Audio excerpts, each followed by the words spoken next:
What up, YouTube? It's Kurt here, and today we're going to take a look at our fun Exodia deck. Alright, so, this is an improvement off of one I've seen online. This is an improvement over one that had Blue Eyes and Trade-In as a support for either getting Exodia or getting Exodia Incarnate.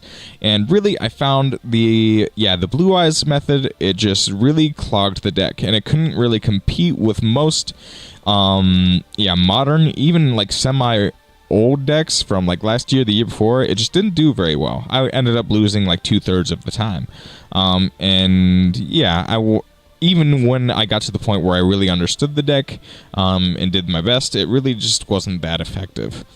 Alright, so, but here's all the improvements that we had on this deck, and I'll just go over them really shortly. So we ditched all the Blue Eyes, ditched the tune cards that are designed to thin the deck, then draw, and just pretty much made everything, almost everything about drawing cards and shuffling through the deck and getting them revived.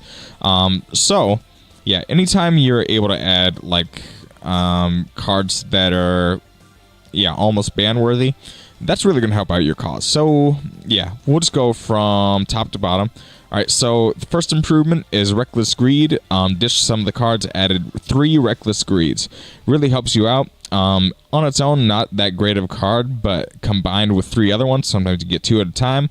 Huge card advantage. So Reckless Greed is very good when you combine them together. Alright, so Hand Destruction. We added that.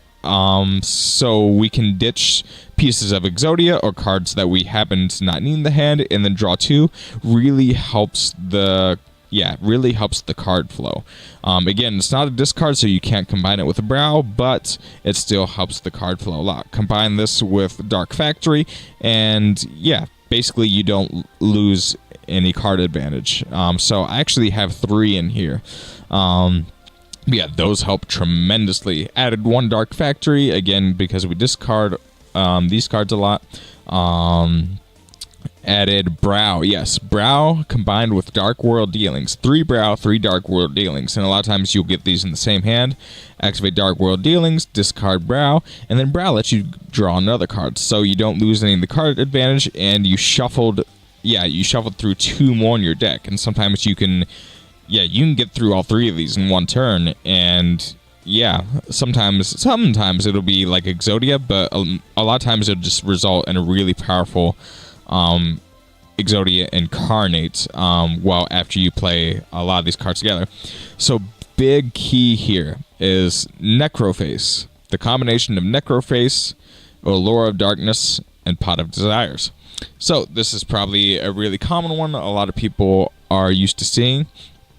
But for this deck, it actually ends up working really well, because even if you don't have a lot of monsters, because you shuffle through your deck so much, it ends up working just really well, because you end up being able to retrieve most of the cards that you either discard or put into your banish zone. Alright, so we have 2 Necroface for that. Sometimes you can use Pot of Desires. If for some reason, you get both Necrofaces banished, that pretty much screws your deck, but that's only happened to me a couple times. Your chances of that happening are really rare. The risk is worth the reward. And then we have 2 Into the Void. A lot of people are against playing Into the Void in most decks, but this deck, it works really well, because you can actually combine Into the Void with Brow. If you have Brow in your hand and you played Into the Void, Brow will let you draw a card, and it won't discard the card that you drew. So that's why Into the Void is really good. And plus, when you play Into the Void, because there's so many Spell and Trap cards in this deck, you can just set them in your Spell and Trap card zone if you don't want to discard them. So it really becomes, the downside becomes negated with these. And then you have Card D. Card D, if you don't know what it does, lets you draw 2 cards, and hopefully you have a Scarecrow in your hand, but even if you don't and you played One Day of Peace, this card is great. And even if you don't need it at the time, again, lots of discard cards. So that's why Card D is there. Even if it's not a dark monster, it helps you shuffle through your deck, and it's all about the deck flow, and you'll see that in the replay. Alright, so with this deck in mind, let's go to the replays. We'll play 3 replays for you. So once I get, you'll see just how well everything tends to flow here. So he went first. I play Into the Void. Day of Peace. Yeah, Day of Peace basically gets you a free turn. And you can just see no other card. Like, just the amounts of drawing here. And again, not counting the Banish Zone where we went through like 23 cards. That's just completely ridiculous. So, yeah, Day of Peace, no damage, free turn basically. So I use, yeah, 2 Reckless Greeds. Yeah, getting 2 at the same time isn't that uncommon. I try not to discard it when I can. Yeah, Magic Cylinder was a pain in the butt there, but no big deal. We still have a lot of cards, and we ditched a lot of the cards we don't need into the graveyard. And it's all about, yeah, the speed of deck movement. Alright, so now, yeah, we ended up getting an Exodia with 5,000 attack. That's the idea of this deck. Either getting Exodia, which is less common, but also, yeah, an Exodia Incarnate with 4,000 attack, very, very good. And it's unaffected, so he has like 3 cards here that are designed to, yeah, get rid of Exodia, but you just can't do it because Exodia is too powerful and unaffected. Alright. That was the first replay.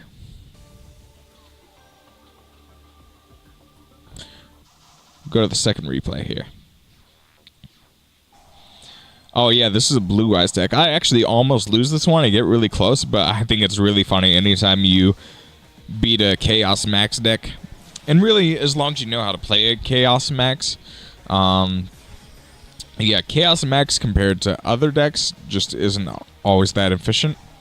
It has a little bit of swarming capability, but as far as like Chaos Max himself, yeah, it gets double piercing. But as long as you recognize that it gets double piercing, you know you're playing Blue Eyes, then you just put your monsters in attack position, and yeah, it's not even a 2-turn kill with just one Chaos Max on the other opponent's field. You just got to know how to play it. But yeah, a lot of times I lose to Blue Eyes, but like in this scenario, a lot of times I win too, because all I do is just send back monsters, and if he has Chaos Max, a lot of times I can get, yeah, I can get an Exodia Incarnate that's powerful enough to deal with that.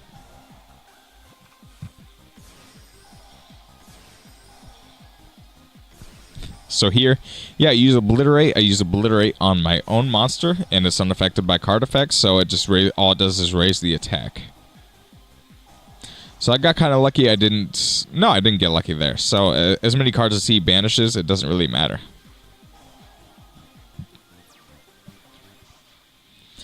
So yeah, you can attack through Swords of Revealing Light. Doesn't matter.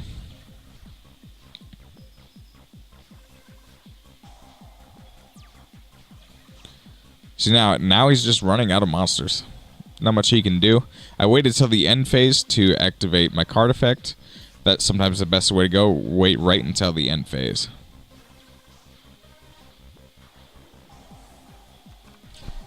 So here I do a misplay. I could have just left that up and he couldn't change the position, but it's whatever. I take an extra turn to beat him.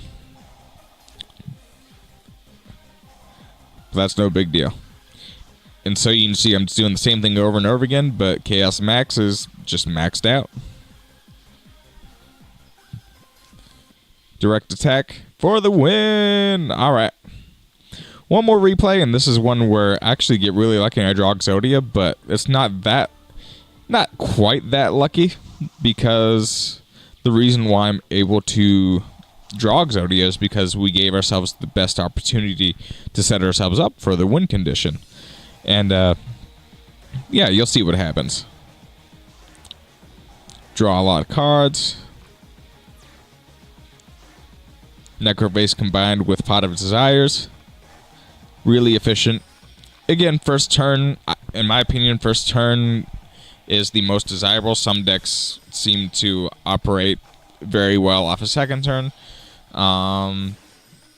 Well, with everything basically getting free negation, this is the era of Yu-Gi-Oh! Where basically so many meta decks get free negation, and that's why second turn just ends up being, second turn just ends up being so bad for a lot of decks. But here I'm going to wait until main phase 2 to bring back these monsters because, just minimize his opportunities. But he's able to, modern Yu-Gi-Oh! Infinite summons, whatever. So he's going to destroy my Incarnate. Then you'll see how lucky we get. Exodia Incarnate, 3 draws. And I get super lucky there. But we went through 23 cards in our deck and got Exodia. I mean, that's not that fathomably, lucky. I mean, it is pretty lucky. Like, you can normally rely on getting through, 30 cards, and that's mid-30s cards getting all the pieces of Exodia. Typical. Yeah, that's typical. But 23 is a little bit lucky, but still, it's kind of funny. And it's a lot of fun. All right, so hopefully you guys enjoyed the video. This is all I got. Maybe I'll do some more Yu-Gi-Oh! Videos, but we'll see. All right, so take care, guys. Peace.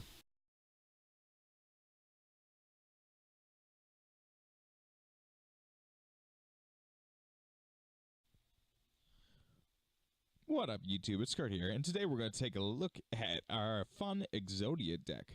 Alright, so, this is an improvement off of one I've seen online. This is an improvement over one that had Blue Eyes and Traden as a support for either getting Exodia or getting Exodia Incarnate. And really, I found the Blue Eyes method, it just really clogged the deck, and it couldn't really compete with most, modern, even